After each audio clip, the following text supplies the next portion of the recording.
So hello, I'm Katy McKinney. I'm the founder and head of school for Lafayette Academy. And we're talking about education. We're talking about the purpose of education. I founded a school in St. Louis and did it because I was frustrated. I was frustrated with the mediocrity I was seeing in both public and private education. Having taught in public school, having taught in private, and then homeschooling my own children, I came to really hone what I was looking for as a parent. And as I did that, I discovered that there was a phenomenal avenue in classical education. But as I did that, I also saw more, as you juxtapose classical education with what's currently the norm, the chasm is wide and deep in terms of what our kids are receiving nationwide. And so at this point, it occurred to me, at that point I should say, that there needed to be something done about education. So what does one do? You crazily decide to start a school. So the impetus to start the school was to save the country through our children and by means of giving them a great education. So just wanted to share with you some of the problem, what we're seeing, and I'm sure most of you are seeing this as well, but maybe, it's at least for me, 10, 15 years ago, I couldn't articulate what the problem was. I just knew my kids weren't happy. I knew they weren't being stimulated, they weren't being challenged. And through further research and through just my own discovery, I came to understand more what the problem was. So there is a crisis. The crisis, if you follow the Cato Institute at all, they put out recently a very thorough stat about the current trends in American public education. I'll just read here, quote from the Cato Institute, that the total cost of a full K through 12 education, so that's what is it going to cost for my student, my child, to go from kindergarten through 12th grade if they were to stay in public school education. And in 1970, that stat was $57,602. Okay, interesting. In 2010, that cost has inflated to $164,000 and change. And those are constant dollars back, I guess, in 2013. That's, I guess you could say, okay, if I'm investing that much money through my tax dollars, what's the return I'm getting? What's the ROI? And unfortunately, there are, in the stat I'm looking at, the graph, you can see in the reading, the mathematics, and in the science department, the scores have pretty much remained stagnant over the last 40 years. And what's the conclusion to this is that 1 in 3, that's not a good stat, 1 in 3 eighth graders are functionally illiterate. And this is according to what's called the nation's report card. It's the worst eighth grade literacy rate on record. Now, we were told, right, 15, 20 years ago that we had this new thing called Common Core that was going to save the day. And this stat now that's coming out is sobering. I believe it was Betsy DeVos, Secretary of Education, back during Trump's first go around, that she said it is a crisis in American education and we need to do something. And that was, a little ways back. So when this idea of starting a school came to be, it was, again, really to challenge this mediocrity that we're seeing nationwide. And so having been in public and private education for 20 years, I did see the abuses. I saw the infringements of our children, and it was suffocating our children. In fact, it hit home for me personally when my own son was in public school for his second grade year. And, in some of these schools, they have this opportunity where if your child tests high enough, they can be in the gifted program, which is taught once a week for a certain amount of hours. Well, he just missed the cutoff. And so he would be in his room.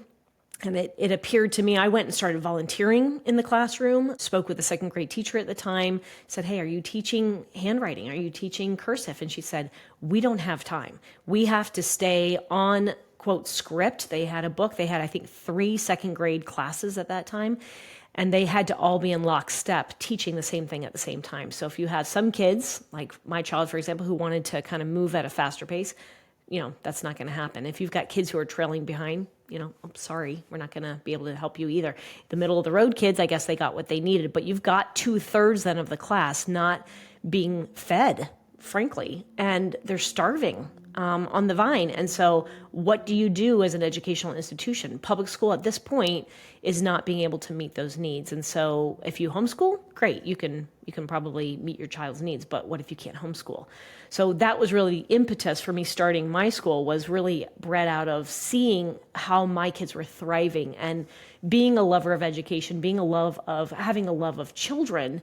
And really, in the essence, what I thrive off of is watching kids succeed, giving them tools, challenging them, pushing them, encouraging them to believe in themselves, and then watching them take flight. It gives me goosebumps every time, and I just get the biggest thrill out of it. And so I get to see that happening now on a daily basis, kindergarten through 12th grade. But that's in a classical school, we teach, frankly, basically a gifted program to everyone, every day, every hour of the day. And you might say, okay, well, my kid probably isn't gifted. Doesn't matter. What's lovely about it is the substance that we're giving is accessible to every single child. And we have support systems for kids who come in behind grade level or whatnot. So in any case, the idea here is that the classical approach is giving the children the knowledge so that they can be able to be independent thinkers, critical thinkers, which is greatly lacking, in my opinion. And to think deeply and critically and fearlessly, those are things that our culture is in desperate need of. And fearlessly, frankly. There's so much social pressures all around us, especially as our kids are so much younger these days. The pressures are infiltrating them at such a younger age than it was when we were all kids in the 70s and 80s, that ability to think courageously, fearlessly, not go with the masses, right? Not follow the mob. It's the mob of thought, I guess. That takes a very discerning thought, and that is something that we work to cultivate all the time at our school. So this idea here that we have a crisis in education is real. We see it in the numbers. You can, like I said, go to thenationsreportcard.com. You can see it there. The Cato Institute is reporting data. And so as I homeschooled, I realized this could potentially be the answer to classically educate. So with that understanding, I think it's helpful for parents to know to seek out what is the nearest classical school near you. It could be a charter school. It could be a private school. It's helpful to jump on the internet. Where are the classical schools near me? Seek them out, interview them. Perhaps in another podcast, I can share with you, how do you interview a school? I've got some 5 main points, and you can look for those when you interview, because frankly, as you walk into a school for the first time, just as they're interviewing you, frankly, you should be interviewing them as a parent. You are the customer. You're going to be plunking down your $10,000, $15,000, and you want to know what's the ROI for that investment. And it's the most important ROI you have, which is your child. So I have a list of different things you should look for, and depending on the answers of that school, you'll either get a red flag and you know what, this is not a school for me, or the green flags start waving and you say, okay, I think this aligns with what we are, who we are. Does it support your family culture? Does it complement what you're doing rather than pulling your child away from your family, or even worse, making them retrograde? So all of these things are very important, and I think this idea of tackling this crisis in education, family by family, and basically seeking out the solution. At this point, that's what we have to do on our own, but that's what we've done in Lake St. Louis. And if you're interested, you can definitely come and check us out, but there are classical schools nationwide that you can check out as well. Highly recommend, though. It's been a game changer for my family. It's been a game changer for the families who have joined us. Frankly, it's been a game changer for me personally. There's so much that I did not get because I was not classically educated. I'm trying to catch up now with my kids. And that was another interesting thing, is when I was homeschooling my children, I recognized that they were, 4th grade, 1st grade, and then he was 2.5, my youngest. And I knew even then they were starting to move quickly. They were loving learning, which every child, every human being should love to learn. That's what we're bred to do. We're bred to grow and know and learn and move. And but I knew there'd be a point at which they would tap out of my education, because unfortunately I had a ceiling, hence because I wasn't classically educated. So they have not only shattered that ceiling, but they've gone way above, which I'm thrilled for. Every generation should make progress from the one previous, but it is now my opportunity to continue to catch up with them. I want to. And so we do have opportunities for parents too at our school to educate themselves if they realize that, I didn't get this. What can I do? So we have some ways that parents can parallel along with their children, so that then the idea is that when you sit down as a family for dinner, you can have this great convergence of ideas, talk about what they learned. You can stretch them, you can challenge them, you can complement what they're learning through your own knowledge and your own experience. And what that does is it helps pull the family unit together, which is part of my secret agenda, is to help support the family unit, strengthen it, unify it in a way that only education can. And we've seen that time and time again happening with our families through the field trips that we offer, through the parent engagement that we offer, through a curriculum that we offer.